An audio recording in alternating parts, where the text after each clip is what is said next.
Hey guys, I hope you're doing well and welcome to Write This Journal number 18. Wow, I'm so sorry that my voice just got that high.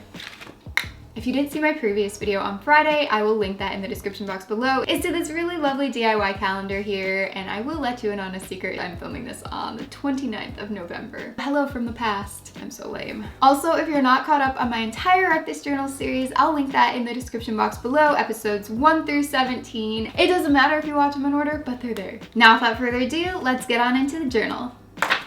I have an itch. Okay. The first page in this episode is glue random items here. It says example find things in your couch on the street. I didn't do that.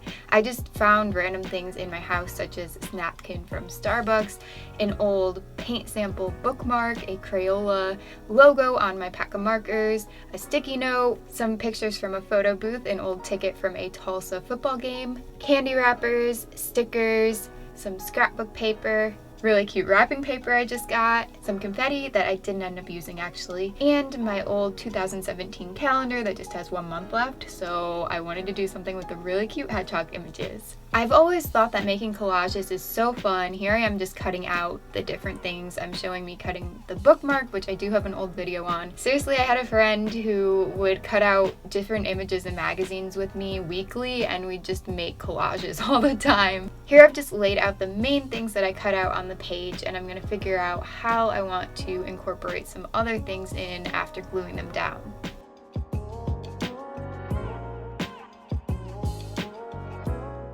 This may sound like a duh statement and something that's fairly obvious, but I think it's a great tip to have larger items as well as smaller ones because it's going to be really hard to fill all that space with really tiny items, and it's going to take a long time unless you have some larger images such as the hedgehogs and dogs that you see here and that good vibes star guy from my scrapbook paper. And my other suggestion is to do a little bit of mixed media, so go ahead and go into your sticker collection. Stickers are especially helpful for filling in the empty spaces, and I also used a pen here to write a little message on the sticky note. Let me know your favorite item or items on these pages in the comments section below. I would like to try some more things maybe on a bigger scale like this. I think that people have mentioned a smash book before. I've seen those on YouTube and Pinterest and stuff, but I have seen some comments of those of you who maybe want me to try that in the future or scrapbooking, so let me know what you think.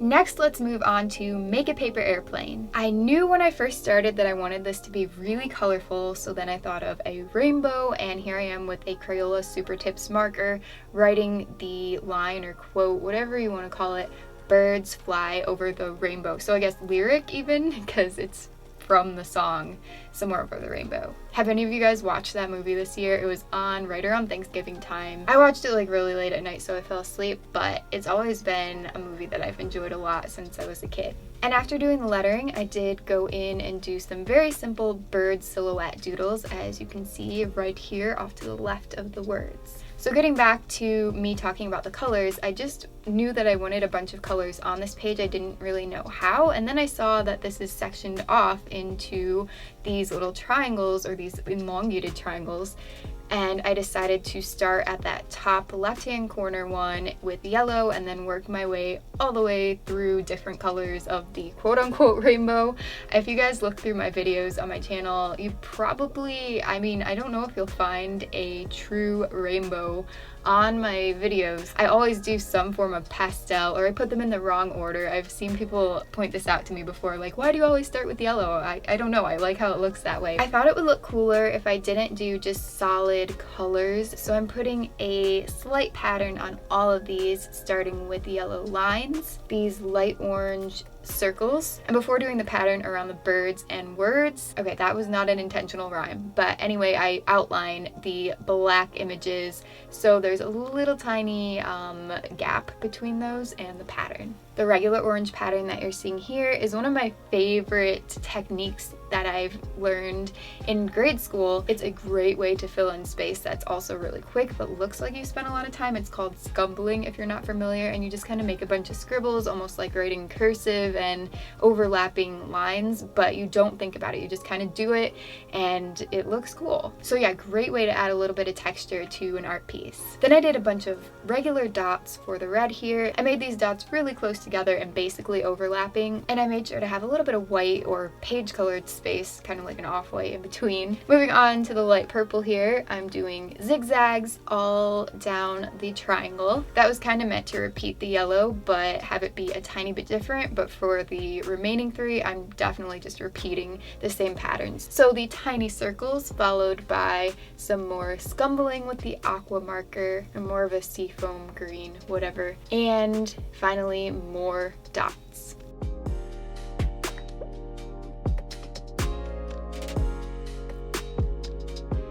Now that I'm all finished with the design, I'm going to cut the page out, and actually I enlisted my fiance to help me with this part. I had him use this box cutter blade that I have to rip out the long part of the page here, just to kind of get him involved because I was filming this on a Saturday night and we were just kind of hanging out at the apartment together. So I'm like, hey, come throw this airplane and see if our cat is gonna enjoy it. I also had him construct the paper airplane because I felt like he could do a better job at it than me, even though it has the guidelines already drawn on. But as you can see, they don't seem to be drawn exactly right because the yellow triangle is bigger than the green one. And then when he folded it over this way, he basically just made up the rest of the folds himself.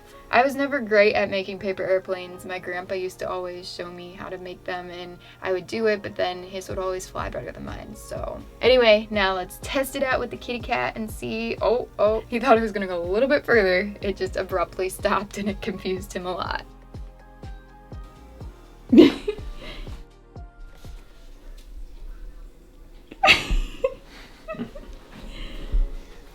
Maybe the certain type of paper is you're supposed to fold it like they had it, but their fold didn't make any sense.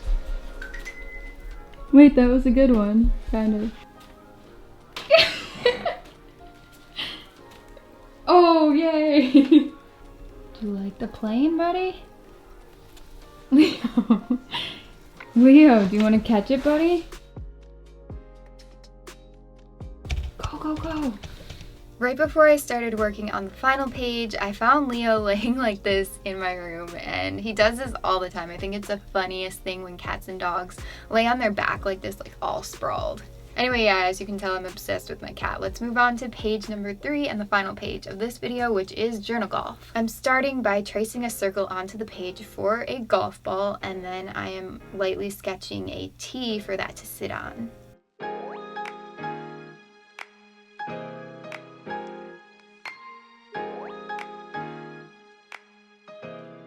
After doing the sketches with pencil, I am going over with a black fine liner. I'm going over all of the outlines as well as adding some shading in, just random squiggly lines basically. For the golf tee, I used a small tipped fine liner, so it's fairly thin.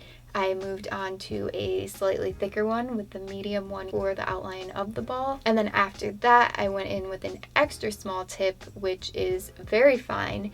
And I'm doing these kind of like dotted outlines to make the dimples on the ball. At first I started making them all hexagons, but I'm sure that I messed up very quickly into this, but it's okay. It just has to have the illusion of being a hexagon. So don't worry about making this perfect. Now I'm coloring in the flag red with a micron pen, which is stuck in the hole that the imaginary golf ball would be hit into. Now I'm taking these Crayola watercolors, which actually work pretty well. They're very pigmented. I'm doing a very light green around the hole, and then I'm mixing that with the other green to make a kind of mid-range green around the rest of the picture. Then after the paint had completely dried, which only took a few minutes, I am cutting the page and crumbling it into a ball. Now it's time to put our journal golf skills to the test and see who can do this in the least amount of attempts. Craig or me? Who do you think is gonna win? Which we will tell you the answer to in a few seconds, actually.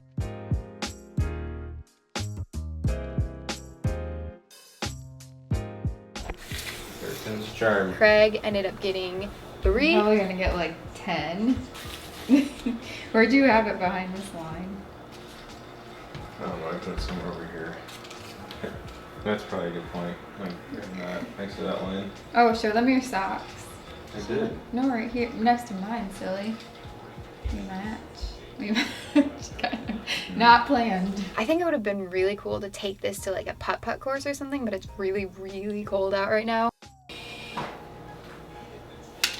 Yes! I got it in 2! And I got it in 2, so I am the winner. Finally, I'm taping the page back in with clear Scotch tape, and you can see that I did go ahead and add a very light blue for the sky. I actually faded it to make an ombre. That's all for this episode. Let me know in the comment section below which page was your favorite this week, and I hope to see you back here on Friday for a brand new video. Thank you for watching. I hope you guys enjoyed this video. If you did, give it a thumbs up to let me know. Remember, new video every single Friday and Sunday. I don't know why I'm talking so fast, but I hope you guys have a great rest of the day, and I'll see you very soon. Bye. Hey guys, whoa, okay, all right, take 2. Practice journal number 18. That was just, okay, take 3. Oh gosh. I'm gonna sneeze, gonna sneeze, gonna sneeze, gonna sneeze. Gonna sneeze. It went away. I'm not gonna sneeze. I feel like I'm playing hide and seek with the cat right now. You guys are cats, but that's good. Crafty cats. I'm done. Bye.